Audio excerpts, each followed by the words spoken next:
আমি আমি ছবি দেখেছি, কিন্তু আমার কোথাও যেন মনে হয় আমার দিস ইজ দ্য বেস্ট, মানে যেভাবে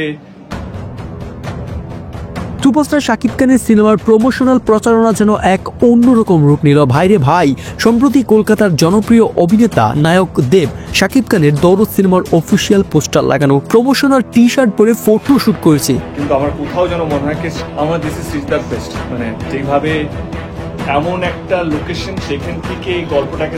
এই অভাবনীয় ঘটনা সোশ্যাল মিডিয়ায় ছড়িয়ে পড়তেই নেটিজেনদের মধ্যে শুরু হয়েছে তুমুল আলোচনা। কিন্তু কথা হচ্ছে, শাকিব খানের সিনেমার প্রচারণা দেব কেন করছে? সেই কাহিনীটা জানলে ভাই লিটারালি আপনিও অবাক হবেন। ফাইনালি আমার স্বপ্ন পূরণ হয়েছে। আমি ফাইনালি ফিল্ম ক্রিকেট দুটাকে একসাথে মার্চ করছে। দেবের এই ফটোশুট নিয়ে অনেকেই ইতিবাচক প্রতিক্রিয়া জানিয়েছেন। কেউ কেউ বলছেন দুই বাংলার তারকাদের মধ্যে বন্ধুত্বের এমন উদাহরণ বিরল। তবে এই ঘটনায় অনেকেই অবাক হয়ে বলছেন, শাকিব খানের সিনেমার প্রচারণায় দেব, এটা তো অবিশ্বাস্য ভাই।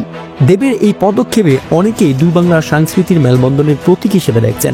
অন্যদিকে শাকিব খানের ভক্তরা মনে করছেন এটি তাদের প্রিয় তারকার প্রতি দেবের শ্রদ্ধা ও ভালোবাসার নিদর্শন। প্রিয় দর্শক, এ ব্যাপারে আপনার মতামত কি? উদ্যোগ কি দুই দেশের ফিল্ম ইন্ডাস্ট্রির সম্পর্ক আরো মজবুত করবে? মতামত জানাতে ভুলবেন না এবং চ্যানেলটি অবশ্যই সাবস্ক্রাইব করে দেবেন।